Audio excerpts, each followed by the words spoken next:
I have a wonderful electronic invention I want you to see.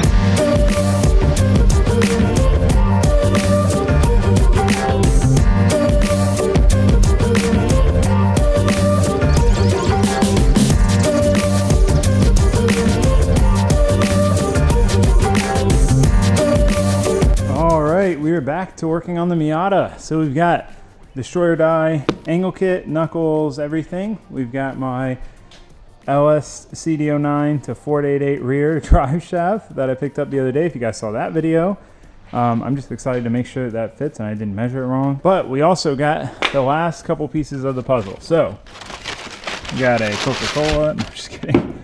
Just brought Coke and water out here. All right, we have a big bag of Beachworks fittings. These are for the fuel lines, and then we also have Beachworks fuel line for the Miata, so that'll be rad. What else did we have that I wanted to show you? We've got some more fuel system stuff in here, a Michi catch can, just a bunch of stuff. Here's all of the rest of our front suspension parts. We're actually gonna need these now, bushings and everything. The plan for today, drive shaft, get the whole front angle kit on and assembled, because we gotta do bushings, got to do ball joints, you got to just put everything together, put the brakes back on. I got new brakes from Power Stop Brakes to put on. We got new tie rods, inners and outers.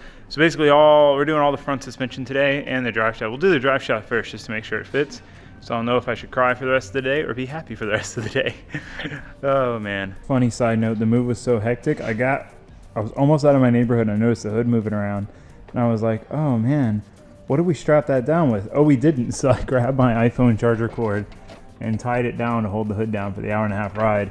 Then I stopped on the side of the road because one of the rear brackets was coming loose to fix that, and me and Steve found this strap just chilling on the side of the road and used it too. Think this cord's still salvageable? Probably not.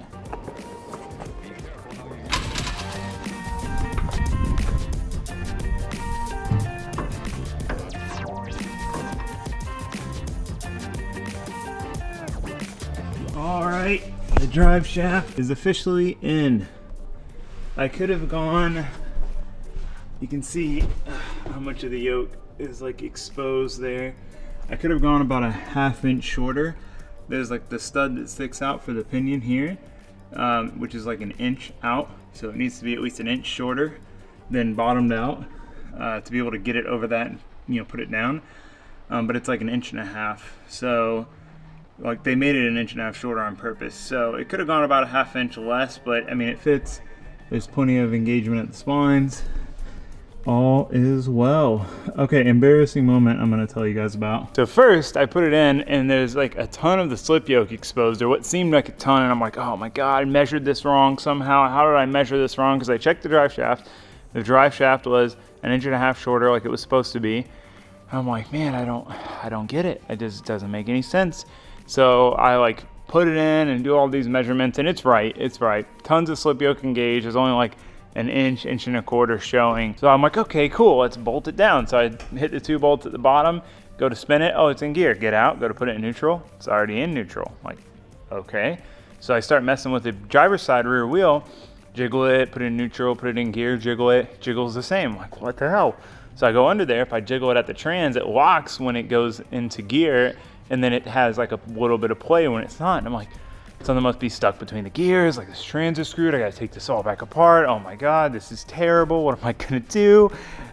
So then I'm like, man, maybe it's something with the diff. So I go to grab the passenger side wheel and it doesn't move. Why? Because the e-brake's on. It didn't lock up the driver's side wheel, so I didn't even think to check, but that was it. I mean, you would have thought I would have seen it because it's right next to the freaking shifter. What now?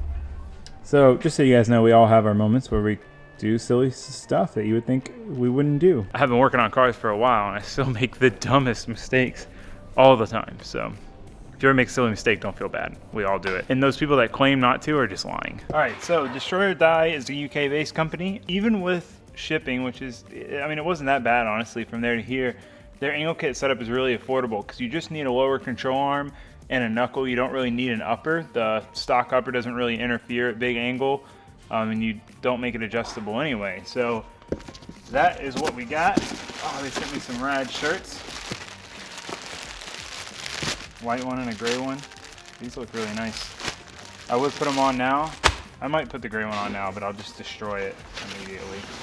Oh, look at these Johnskis. We got drop knuckles, son. For those of you who don't know, drop knuckles, basically, you're essentially moving the spindle, which is where the wheel's gonna bolt on, up, or moving the ball joint pickup location down. And what that does is it allows the car to be lower while keeping the control arms at a good angle. Because the lower you go, the more your control arms angle up, and you get like really bad bump steer and roll center change and stuff like that. So these correct that, and they're obviously angle knuckles. So real rad. And they're powder coated this nice gray. They make a really sick body kit that I want, but shipping would be ridiculous and it'd probably break on the way because it'd have to go so far. So it's a laser cut arm. You've got your bushings set up, then you've got your shock mount, and then you've got your adjustable lower ball joint location. So this allows you to change camber. We're probably gonna start in the middle. I think it's like 4.5 degrees or so. So you can go a little further or a little less, and you're just bringing the wheel in or out at the bottom. So these are those though. This stuff's rad. All right, so when you get these bushing kits, at least the energy suspension ones, they normally come with this. It's like your grease for the bushings. Mine, last one didn't come with it, but it gives you like a list of all the parts you should have, and then it shows you where everything goes. So what I do is I just take everything and lay it out, because you got to be careful because there's an inside and an outside and they're both different. You know, you've got like 2693, 2692. So I just try to pay attention to that, lay it all out.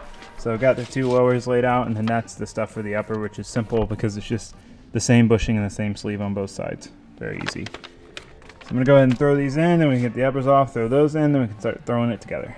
All right, I got the bushings done in the arms. Can I just say how nice it is to have all this room around my car? Yeah, it's so amazing to not like be crammed up next to my workbench to like set these down. This is just such a nice change. All this room in front of my car. So the only dilemma we're running into right now is I have no idea what I did with the ball joints. I took them off the old angle kit because I was gonna keep them, and I put them somewhere. I have no idea where I put them. So I gotta find them. Hopefully I can find them. All right, well, I could not find the ball joints. I looked everywhere. I have no idea what I did with them because I took them off the old angle kit, and I know I put them at the top of my toolbox, and I'm pretty sure I moved them from there to somewhere better, and I have no idea where that place is. So we're kind of SOL on that, but that's okay. We're gonna go ahead and get this apart because I gotta press the upper bushings out, press the upper ball joint out, swap the ball joint for the upper inner tie rod. I gotta start putting everything together. So we're just gonna keep going. We're just gonna keep working because there's no reason not to. We will reuse this. Oh. They're right here. The ball joints are right here. That's what I did with them. I put them right there.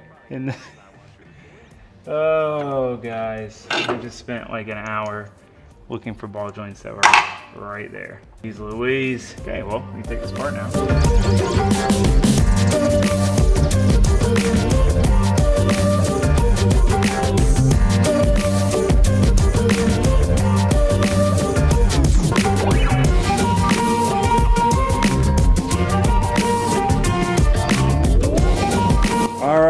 So we got the new lower arms in. Al was over here distracting us. This ball joint, I'm stupid and I tightened this thing down onto the knuckle even though I knew it was going to take it apart. So it was a pain to get out, but Ben had a tool that doesn't tear the boot, this thing, to get it out. So we got that off. So we got to put the new ball joints in. We can put the knuckles on. I need to do the tie rods. I have new tie rods, but I don't have inner tie rod spacers, so we're going to go scavenge some of Ben's inner tie rod spacers and extended brake lines if we can find them. So we're going to get this as together as we can without the upper arm, then I'm going to do the bushings and the ball joint in the upper.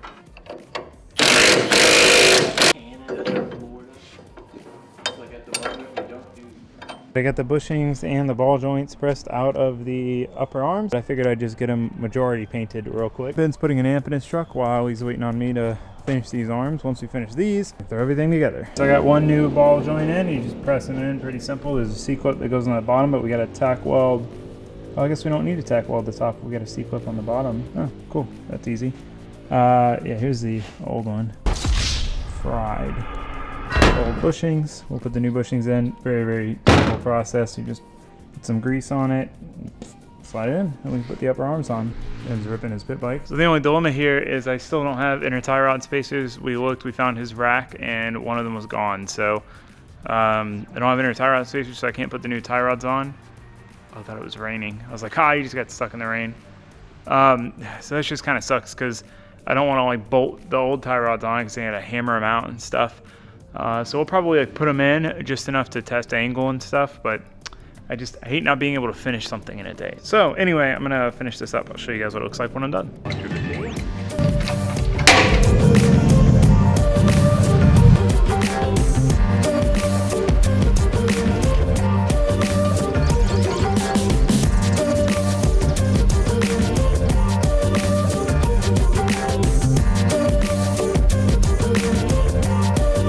Oh look, it's raining. What a surprise. All right, upper control arms are done. You can put them on, put everything else on.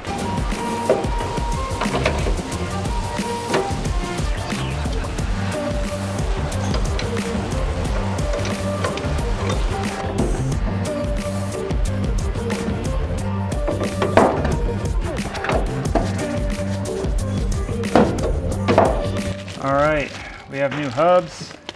Yeah, got the coilover in, got the arms on, obviously. With this setup, it was much easier to put the coilover through and then put the upper arm on. I couldn't snake it through because of the sway bar mount.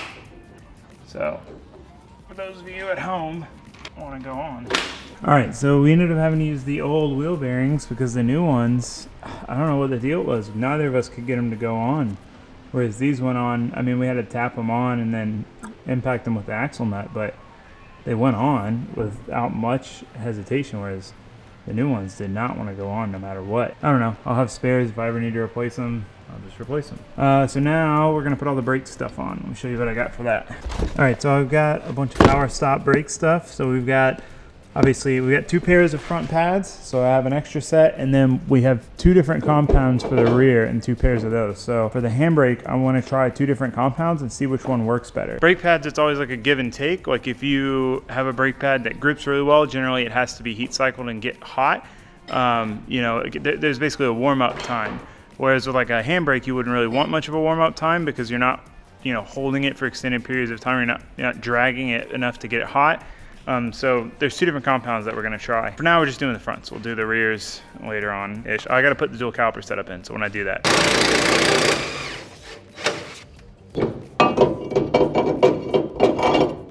These come with your ceramic brake lube, obviously the pads, and then they also come with all of the clips, because usually these get broken and worn out. So they come with everything.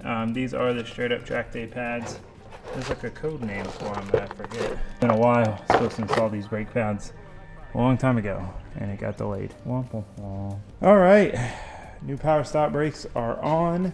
Again, we can't really test out max angle right now just because the tie rods aren't bolted in, so they're just kind of flexing, and 2, we don't have the inner tie rod spacers. But I mean, that's without inner tie rod spacers. That's pretty solid.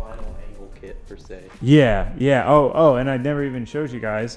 It clears, no problem. Clears the subframe. More room than stock, which is pretty wild.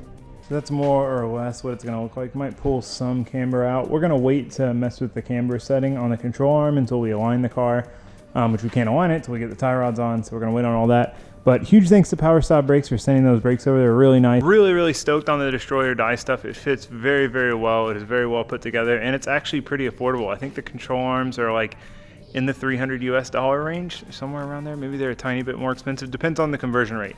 But still, between the arms and the drop knuckles, and drop knuckles are sick. Like you get your control arm stuff right. What's funny is, look at how bad, like that wheel's straight. Look at how much toe in it has because we extended the lower. So that brings the center of the wheel out, which toes it in even more because it's already towed in like an inch, which is part of why we need to align it. As far as the brakes go, I will talk about the different compounds and explain which one's which when we do the e-brake stuff. I want to test both compounds so I can tell you guys like which one works best for an e-brake, because I feel like a lot of people are always curious what brake pads are going to work best for an e-brake, and there's not a lot of information out there on it, especially with like dual caliper setup. So when we install that, we'll probably try, I don't know which one we'll try first. I'll think about it and I'll let you guys know. But that's gonna be it for this video. I'm really happy to be back working on the car. I'm glad we got the shop all sorted so we can be working on the car. It was kind of a rough day. I don't even know why. I guess I'm just not used to working on cars. I've had a little bit of a break, but we got it done and we've got more to do. So we'll be doing that tomorrow. So I'll see you guys then. Thanks for watching. Thanks for subscribing. Goodbye.